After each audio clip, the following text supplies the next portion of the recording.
بسم الله الرحمن الرحيم. السلام عليكم ورحمة الله وبركاته. على دينه وعلى كل دين صالح ولا حاضر النبي محمد صلى الله عليه وسلم وآله وزواجه وأصحابه إخواني من الأنبياء والمرسلين والأولياء الشهداء الصالحين المؤمنين والمؤمنات والمسلمين في الحوزن المؤسس المحرك والمدبر في هذا المسجد شيء لله. الفاتحة. أعوذ بالله من الشيطان الرجيم. بسم الله الرحمن الرحيم. الحمد لله رب العالمين الرحمن الرحيم مالك يوم الدين إياك نعبد وإياك نستعين صراط المستقيم صراط الذين أنعمت عليهم غير المغضوب عليهم ولا الضالين آمين. Kita masih melanjutkan surah Al-Hujurat.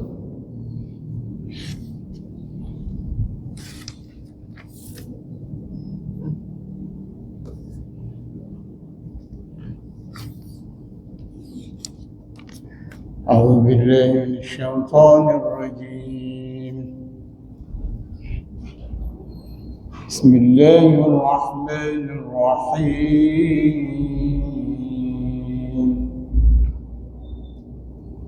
Surah Al-Hujurat, surah yang ke-49.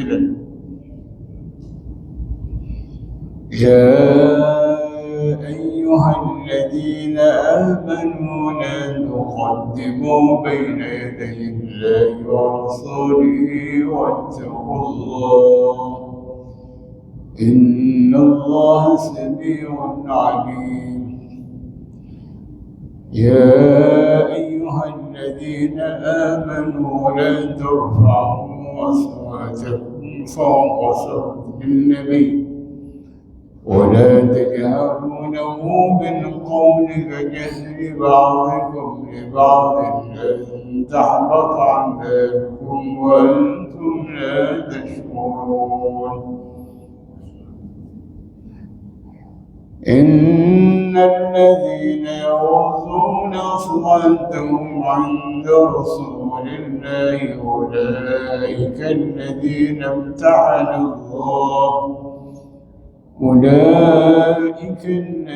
امتحن الله قلوبهم للتقوى لهم مغفرة وأجر عظيم. إن الذين ينادونك من وراء الحجرات أكثرهم لا يعقلون ولو أنهم صبروا حتى تخرج إليهم لكان خيرا لهم والله غفور رحيم. صدق الله العظيم. Jamaah sekalian rahimahullah, segala maulud yang kita muliakan, Bapak Ketua yang kita muliakan, Al-Asatid, puji syukur kita panjatkan kepada Allah Subhanahu wa taala. Salam dan salam kita haturkan kepada baginda Rasulullah sallallahu alaihi wasallam. Kemarin kita sudah sampai pada ayat kedua, kita akan melanjutkan ayat ketiga. Bismillahirrahmanirrahim. Innal ladzina yaghudduna aswatahum 'inda Rasulillah ulaika alladzina imtahana Allahu qulubahum littaqwa. Sesungguhnya orang-orang yang yaghudduna aswatahum, merendahkan suaranya di Rasulullah sallallahu alaihi wasallam, ulaika, mereka adalah orang-orang yang imtahanallahu qulubahum taqwa, imannya, takwanya telah teruji, lahum maghfiratun, bagi mereka adalah ampunan, wajrun azim, dan pahala yang agung. Jemaah sekalian rahimahullah, mohon maaf suara saya terputus-putus. Di sini ada kalimat orang yang merendahkan suaranya di sisi Nabi mereka sudah teruji ketakwaannya. Ada satu hal yang perlu kita cermati adalah Allah memerintahkan kepada kita untuk merasakan takwa, melaksanakan perintah dan menjauhi larangan. Tapi ada yang lebih tinggi daripada melaksanakan perintah dan menjauhi larangan. Apa yang lebih tinggi? Akhlak. Akhlak adalah sesuatu yang lebih berharga, lebih mulia daripada kepintaran, ketakwaan kita itu. Iya. Seorang guru misalnya, dia memberikan soal-soal kepada muridnya, begitu bagus soalnya dan bisa menjawab semuanya. Kira-kira guru itu naruh hormat apa enggak? Nilainya pasti bagus. Tapi dari sisi kepandaiannya. Akan tetapi bagaimana kalau anak ini atau murid ini tidak ada sopannya sama guru, merasa pintar? Kira-kira lulus apa dicoret, Pak? Dicoret. Dan di hadapan Rasulullah SAW jauh lebih penting dari sekedar kita melaksanakan perintah dan larangannya, yakni kita diperintahkan untuk menghormati, mengagungkan, memuliakan Rasulullah SAW. Banyak orang-orang yang sholatnya bagus, banyak orang yang baca Qurannya bagus, akan tapi sikap hidupnya dia tidak mencerminkan akhlak Rasulullah. Dia masih kasar, dia masih merasa paling pintar, menang sendiri. Nah, orang-orang seperti ini mungkin lulus dari sisi amaliyahnya, tapi tidak lulus dalam nilainya dari Allah Subhanahu wa Ta'ala. Bahkan yang kemarin kita kaji, meninggikan suara di hadapan Nabi, suaranya lebih kencang dari suara Nabi, amal kita dihapus. Tidak sopan sama Nabi, maka amal kita dihapus. Ya, artinya sholat kita, haji, umrah kita nggak direken oleh Allah Subhanahu wa Ta'ala ketika kita tidak ada kesopanan dari Rasulullah Sallallahu Alaihi Wasallam. Ternyata perintah untuk menjalankan akhlakul karimah, akhlak yang mulia, tidak hanya kepada Rasul Sallallahu Alaihi Wasallam. Iya, ya akhlak itu tidak hanya diperintahkan untuk menghormati Nabi. Ya, akan tapi bagaimana Allah perintahkan kepada orang tua kita. Bagaimana perintah Allah memerintahkan kepada kita untuk hormat kepada orang tua kita. Sampai pun sholat kita sampai keningnya itu hitam, tapi kalau kita tidak menghormat ibu kita, bapak kita, nggak dapat hasil. Iya. Iya. Wala taqul lahuma uff, wala tanharhuma, wa qul lahuma qawlan karima. Jangan sampai katakan kepada ayah ibumu, wa qul lahuma, dan katakanlah kepada mereka qawlan karima, kata-kata yang mulia. Itu istilahnya kepada orang tua kita. Qawlan karima, kata-kata yang mulia. Iya. Kalimat itu adalah kalimat yang sangat indah, Pak. Karena di sana ada qawlan layyina, kata-kata yang lembut. Qawlan baligha, orang tua dan sejenak. Ada qawlan ma'rufa, kata-kata yang ma'ruf, yang baik. Berarti ada qawlan karimah, kata-kata yang mulia. Seperti itu. Jadi Allah Subhanahu wa Ta'ala mendidik kita untuk berbuat sopan, tidak hanya kepada Rasulullah, tapi juga kepada kedua orang tua kita, kepada orang-orang yang kita sepuhkan, orang-orang yang kita sepuhkan. Ayo sekarang kalau misalnya orang tua kita masih ada, kita sodorkan kertas kepada ibu bapak kita, nilai akhlak kita di depan bapak ibu kita berapa? Iya. Nilai akhlak kita di depan bapak ibu kita kira-kira berapa? Lulus 100% atau menyaksikan akhlak kita? Penting ini Pak.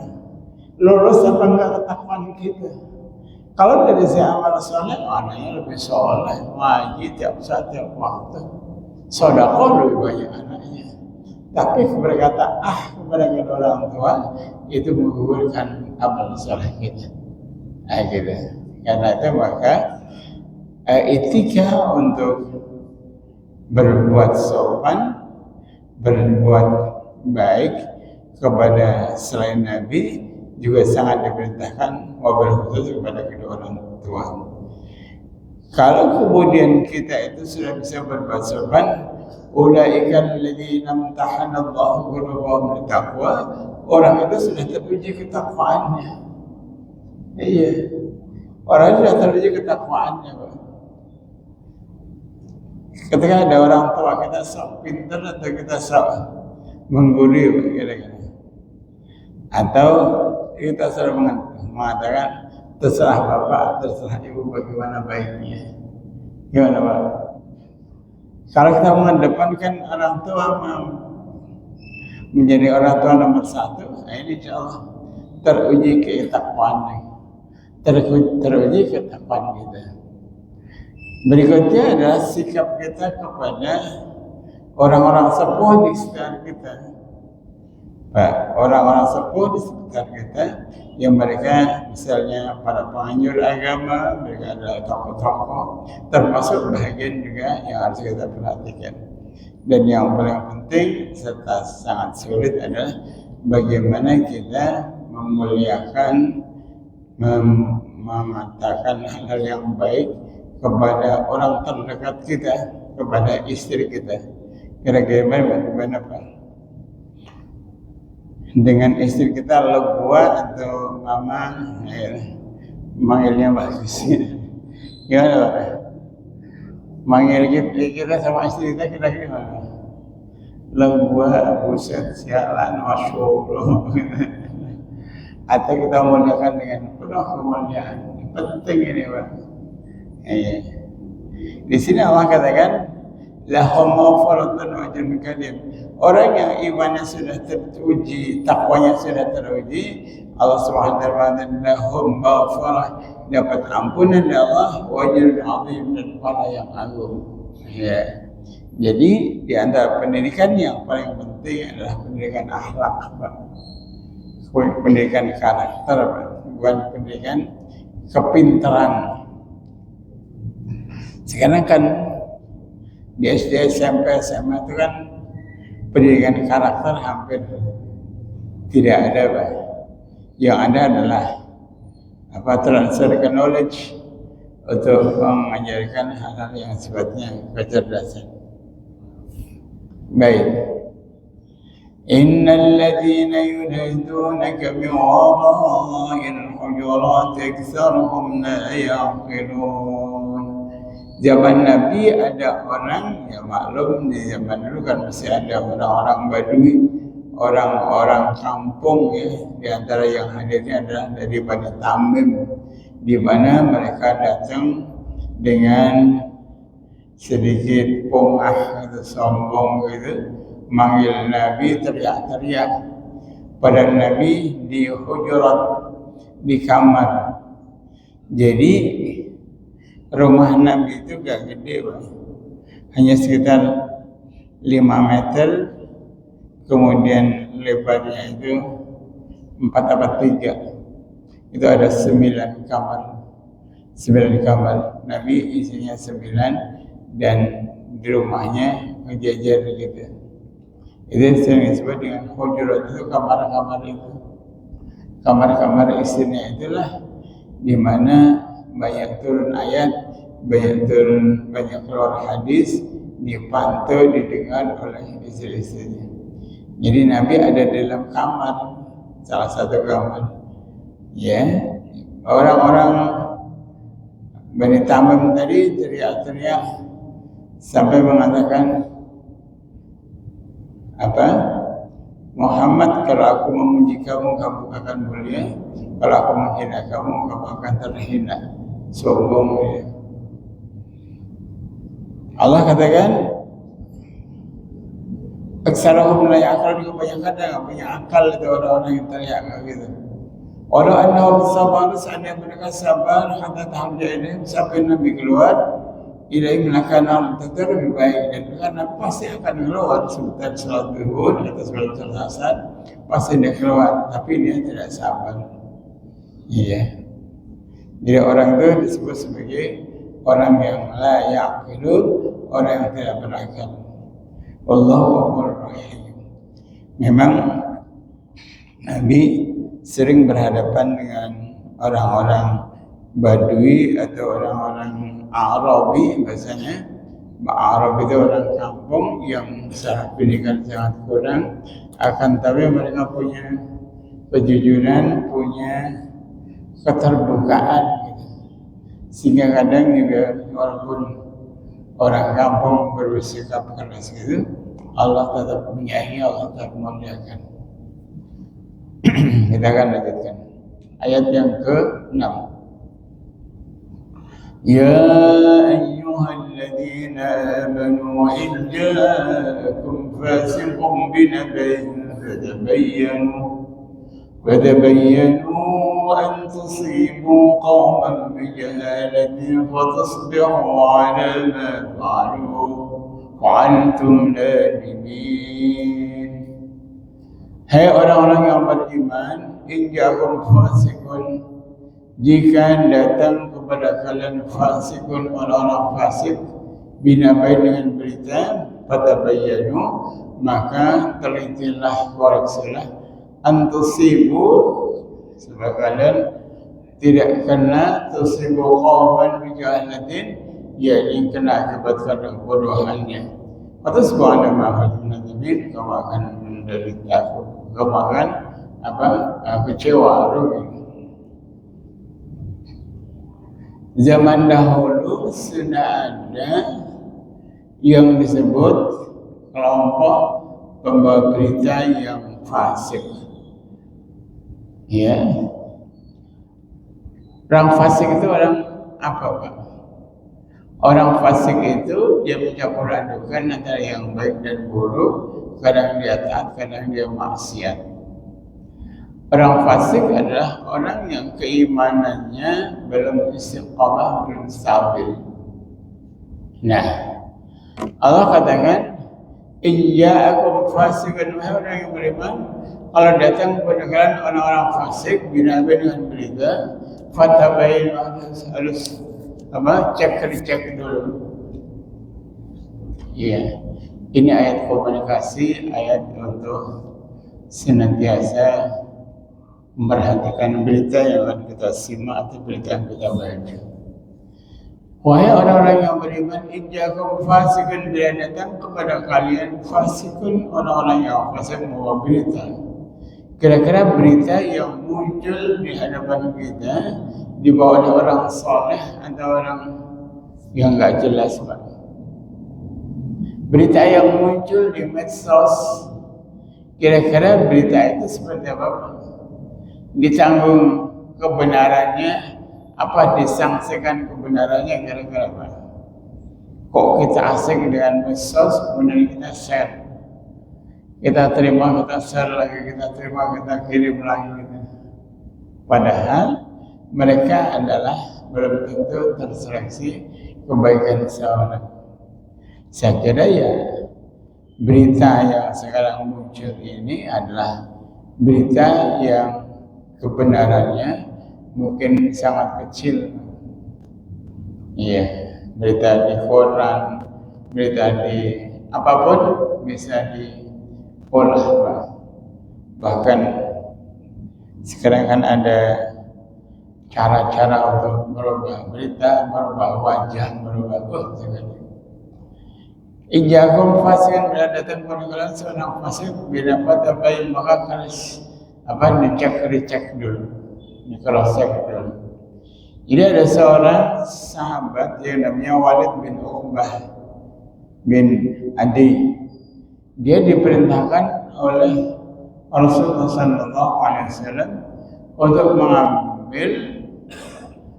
mengambil zakat di Bani Mustalik.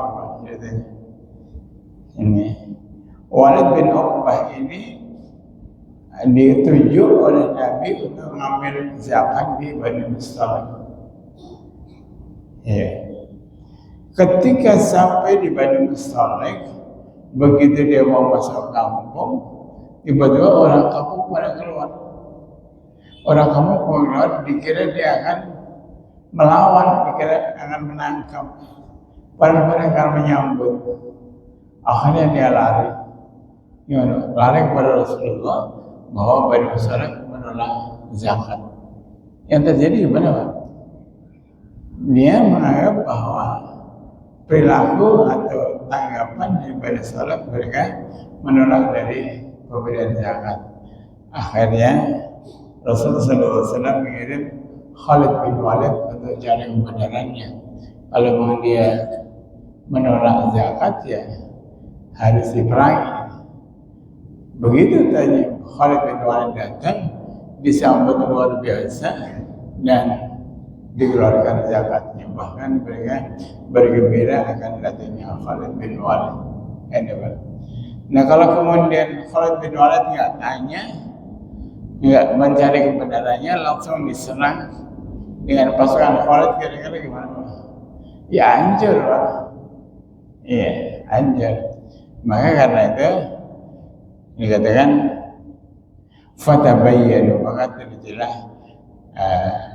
cek dan dicek, ya, supaya kamu tidak jatuh kepada kauban bijalah. Ini orang-orang yang bodoh dan nanti termasuk orang-orang yang kecewa. Ini, Pak. Karena itu maka kita harus pandai memilih berita, Pak. Berita yang kita akan terima, kita akan jadikan menjadi pedoman, atau apalagi kalau kita mau share kembali, harus benar-benar kita cek dan dicek, Pak. Ini ayat ini luar biasa, Pak, sangat up to date, Pak. Karena ini menjadi, ya, berita kan menjadi satu keniscayaan. Eranya sudah era informasi, kan gitu. Era informasi. Dan biasanya orang-orang yang bisa memberikan berita yang bagus, maka mereka akan menjadi unggul, yang akurat, yang up-to-date, yang cepat, dan seterusnya. Di sini kaum muslimin kalah di dalam mengemas berita dan memberi berita. Ya ayyuhalladzina amanu in ja'akum fasiqun binaba'in fatabayyanu. Nah, nabak berita yang paling sahih Al-Quran. Berita nabak yang paling sahih adalah Al-Hadis. Ya, Al-Hadis juga ada yang dipalsukan, ada yang dhaif, ada yang maudhu', ya. Tapi kalau berita datangnya dari Al-Quran 100% benar. Kalau berita yang muncul dari Al-Quran atau yang diambil dari Al-Quran 100% benar. Kita kadang lebih percaya dari Quran daripada Al-Quran. Lebih percaya dengan Quran daripada Al-Quran. Karena itu maka Al-Quran yang kita simak, kita baca, kita pelajari, mestinya kita tidak sekedar membaca, akan tapi maksud kandungan dari Al-Quran itu kita hayati. Karena banyak sekali orang-orang yang akrab dengan Al-Quran, maka dia mudah menyaring berita. Orang yang akrab dengan Al-Quran, orang yang biasa menggali Al-Quran, maka biasanya dia bisa lebih sensitif di dalam menerima berita. Ya, Pak. Lebih sensitif, Pak. Orang yang tidak pernah baca Al-Quran, jiwanya nggak sensitif, Pak. Tapi siapa mereka itu? Orang yang membaca Al-Quran dan yang menghayatinya. Kita begitu bersyukur ya, di sini ada tahajud di mana bisa kuat 1 juz baca Al-Quran, bahkan 2 juz kadang. Kalau kita sering akrab dengan Al-Quran, maka jiwa kita menjadi sensitif, jiwa kita menjadi terbuka, dan orang-orang seperti itu bisa akan lebih mudah mendapatkan petunjuk dari Allah Subhanahu wa Ta'ala. Ada pertanyaan, salat malam itu baiknya lama berdirinya atau sujudnya yang lama, kira-kira Pak? Berdiri apa sujudnya, Pak? Berdiri. Kenapa berdiri? Karena di sana ada bacaan Al-Quran itu. Ya, kalau sujud ngantuk biasanya. Kalau salat siang kira-kira baik sujudnya, banyak sujudnya atau berdirinya, Pak? Kalau salat siang, Pak, banyak rakaat sujudnya atau banyak berdirinya kalau siang? Iya. Kalau siang itu lebih banyak rakaatnya, Pak. Salat lagi, salat lagi, salat.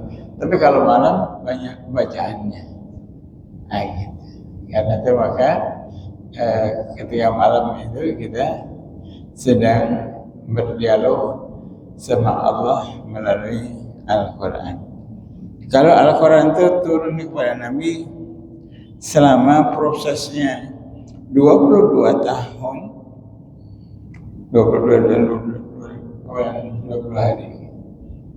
Selama itu Nabi mendapatkan proses turunnya Al-Quran, dan Allah mengatakan linusabbita bihi fu'adak, biar Al-Quran itu tertanam ke dalam qalbuna. Nah, sekarang Al-Quran tertanam dalam diri kita, prosesnya berapa tahun, Pak? Halo, Pak. Kalau Nabi aja memerlukan proses pendalaman Al-Quran selama 22 tahun. Sekarang proses pendalaman Al-Quran untuk kita berapa lama, Pak? Baca sebentar dah selesai. Gitu. Maka sahabat-sahabat, ada yang khatam Al-Quran selama 6 hari, ada yang khatam Al-Quran selama 10 hari, ada orang yang khatam Al-Quran selama 1 bulan. Kalau kita setahun sekali. Yang sekalian rahimakumullah, jadi saya ulangi lagi, berita yang paling istimewa, yang paling sahih adalah Al-Quran. Sehingga kita harus lebih akrab dengan Al-Quran daripada berita-berita yang lain. Yang kedua adalah Al-Hadis. Hadis itu berita-berita yang diriwayatkan Rasulullah SAW sangat sempurna. Baik hadis sahih maupun hadis dhaif. Kita tidak punya keahlian khusus untuk menyeleksi hadis dhaif. Akan tapi hadis dhaif itu belum tentu dia buruk, Pak. Banyak hadis dhaif yang sebetulnya sahih, akan tapi secara perawiannya tidak nyampe, sehingga ulama mengatakan dia adalah hadis dhaif, padahal nilainya adalah sangat dalam sekali. Yang ketiga apa, Pak? Yang ketiga adalah berita dari ulama-ulama salaf, Pak. Pertama Quran, yang kedua hadis, yang ketiga dari ulama-ulama salaf. Ulama-ulama salaf itu tentunya mereka yang sudah terseleksi. Jadi pernah Rasul memberikan nasihat kepada kita, seandainya terjadi perselisihan pendapat dengan umat, maka pilihlah kalian sawadul a'zam. Apa? Sawadul a'zam. Kelompok mayoritas. Jadi yang disebut sawadul a'zam adalah sawadul a'zam minas sabah minal mutakhir. Sejak dari sahabat sampai sekarang, ulama-ulama sawadul a'zam adalah kelompok terbesar. Kelompok terbesar yang terjadi dari kurun ke kurun. Iya. Seluruh dunia menggunakan fikih yang paling masyhur yang 4 itu. Siapa? Syafi'i, Hambali, Maliki, Hanafi. Iya. Ya ada pendapat-pendapat ulama fikih yang lain masih banyak kan, tapi yang mayoritas 4 itu. Begitu juga tasawuf Imam Ghazali dan juga akidah Imam Asy'ari. Itu adalah sawadul a'zam, adalah kelompok mayoritas. Tapi kalau kelompok-kelompok yang lain belum sawadul a'zam, ya artinya kelompok-kelompok kecil, kelompok-kelompok yang boleh jadi kelompok sempalan. Nah sekarang anak-anak muda lebih suka ambil kelompok-kelompok kecil ini yang belum teruji. Kalau yang tadi sudah dari zaman ke zaman teruji, ya. Dari zaman ke zaman teruji. Jadi berita-berita atau ilmu-ilmu yang ditulis oleh sabiqul awwalun, mereka sudah teruji sehingga insya Allah kita akan aman. Di mana kita mengambil dari kitab-kitab, dari kitab-kitab Toros, dari kitab-kitab yang dipelajari di pesantren-pesantren, di perguruan tinggi yang mereka mendapatkan ilmu itu secara muktabal, secara jelas, secara secara referensi yang kokoh. Sudah, itu yang ketiga. Yang keempat siapa? Dari ustadz-ustadz kita yang terpercaya karena dia mengambil referensi yang benar. Iya, Pak.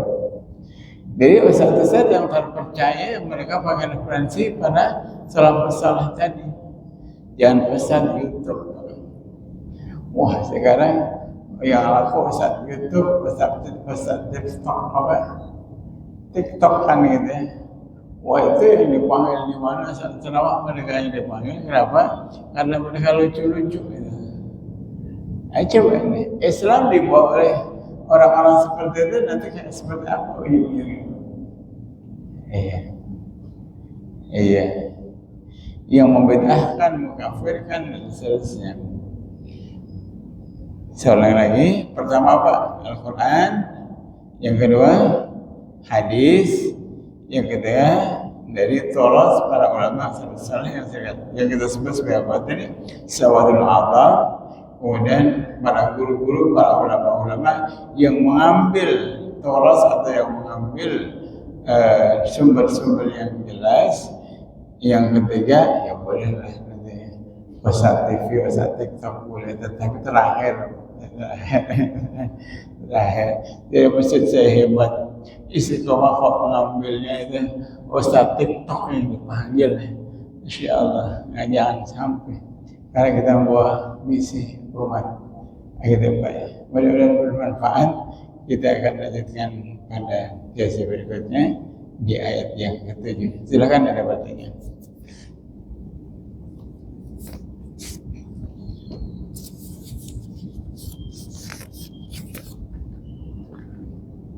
Ya, mau silakan. Ya, silakan. Tanya, masih ada waktu? Masih ada waktu 5 menit, 7 menit. Tanya.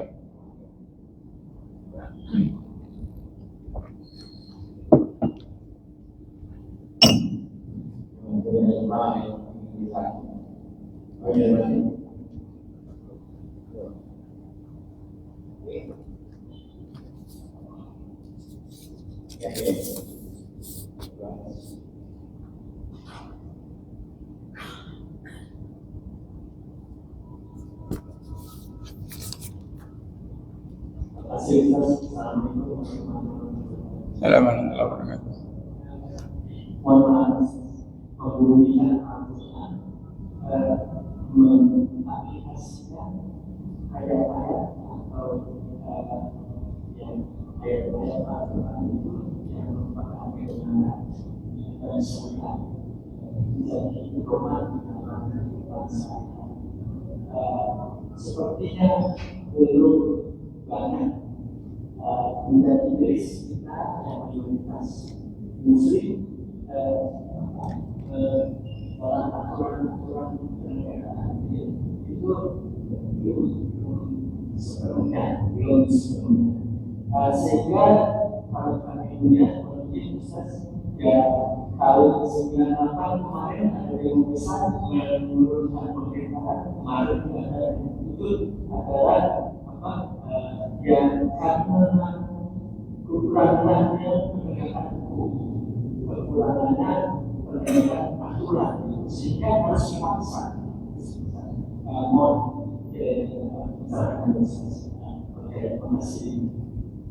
Baik.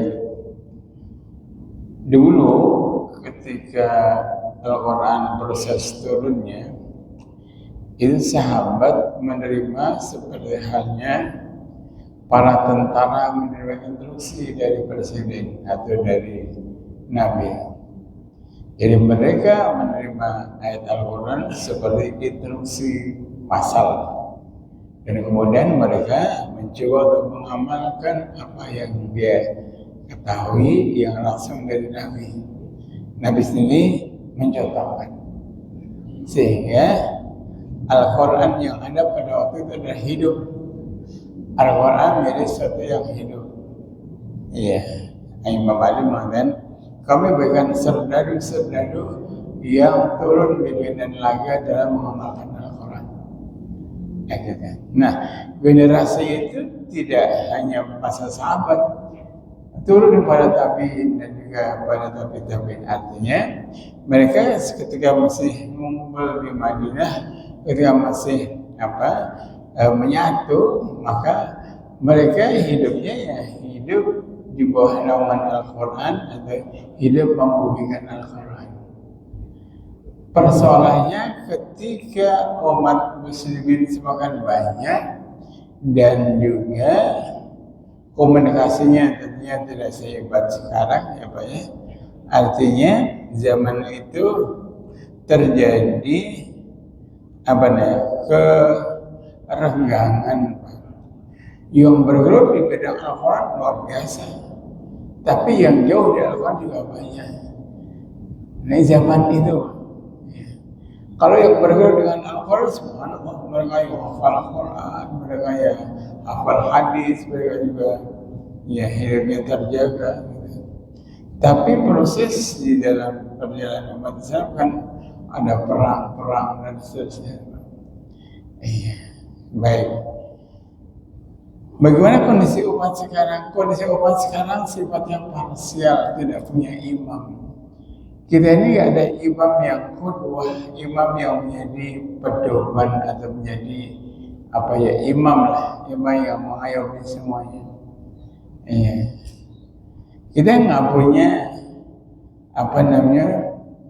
tokoh yang mumpuni untuk bisa memberikan keteladanan dalam Al-Quran.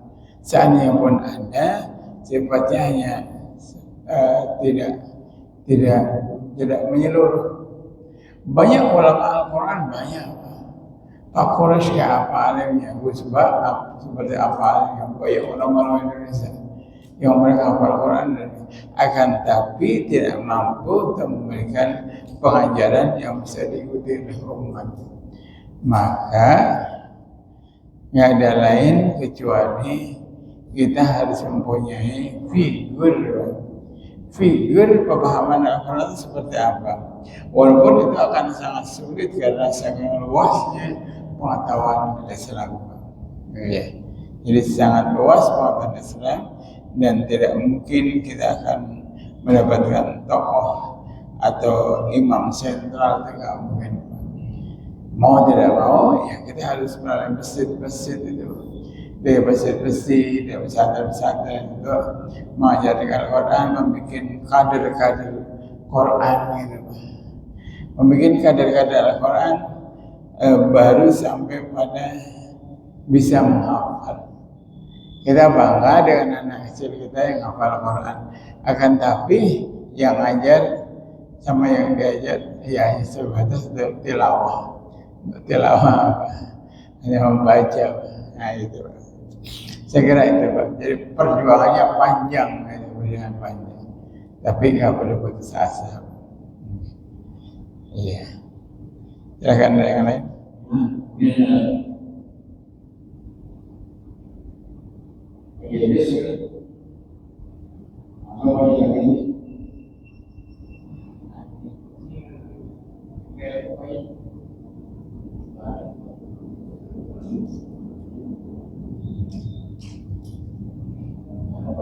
Nah, jadi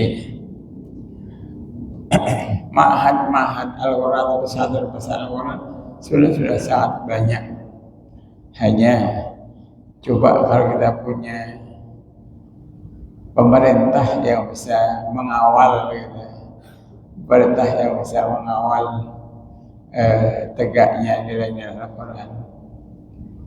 Dulu waktu zaman awal seperti apa itu kerajaan Aceh, Jambi, sekitarnya Palembang, itu kan sultan semua. Bahkan zaman Sriwijaya Sriwijaya sendiri pernah didatangi atau mendatangkan ulama-ulama dari Arab untuk mengajarkan Islam. Makmur sekali zaman dulu. Dan banyak sekali tokoh-tokoh ulama yang mumpuni pada zaman itu. Kan gitu. Sehingga negaranya makmur.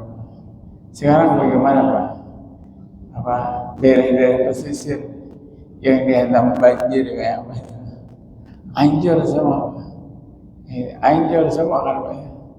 Padahal dulu daerah-daerah itu adalah daerah Muslim yang luar biasa. Kenapa?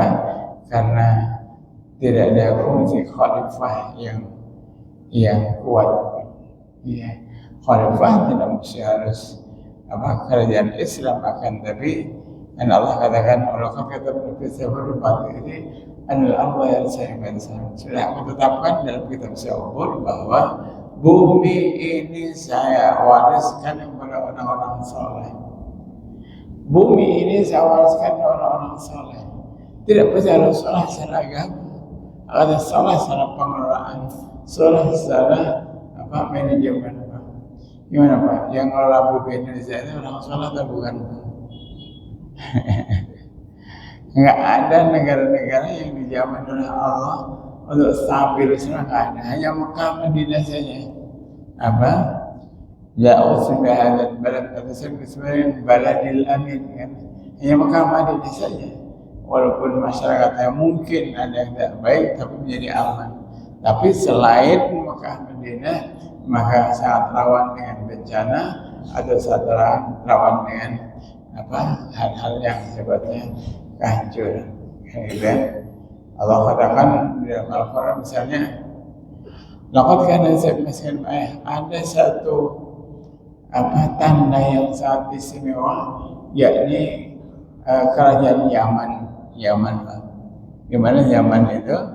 Di sana ada jannatin a'yun yashimal, ada kebun yang sangat subur sampai kanan sampai kiri sungai, dan Allah mengatakan kalau bersih Rabbikum masykurullah, silahkan kalian makan mata daripada hasil buah-buah tanaman daripada kebun-kebun ini.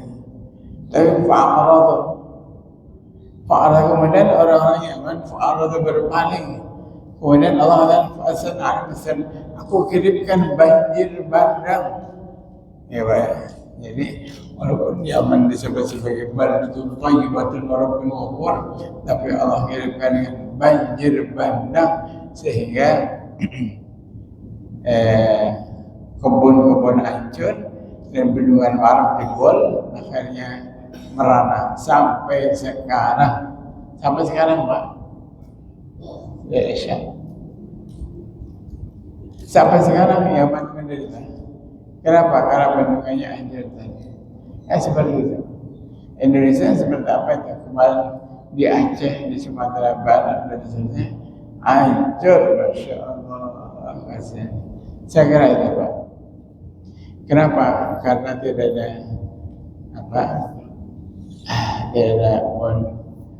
Tidak ada khalifah yang mampu untuk menjaganya. Saya kira itu. Apa saya ada? Ya. Boleh. Sudah betul.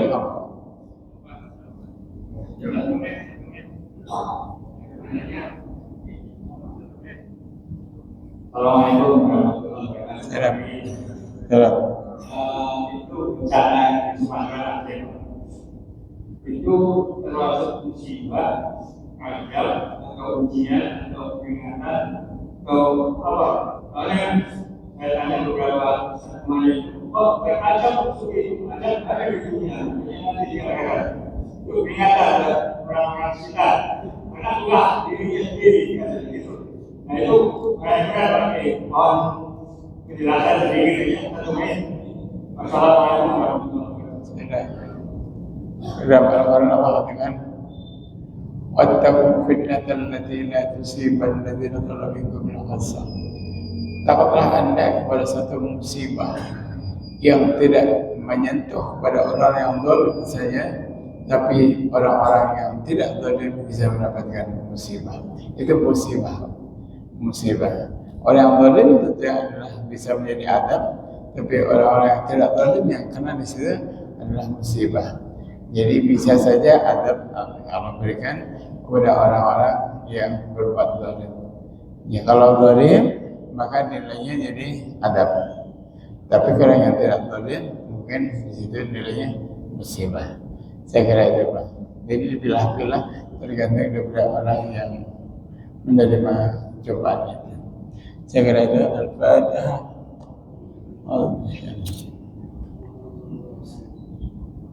Iya kan, iya kan. Assalamualaikum warahmatullahi wabarakatuh.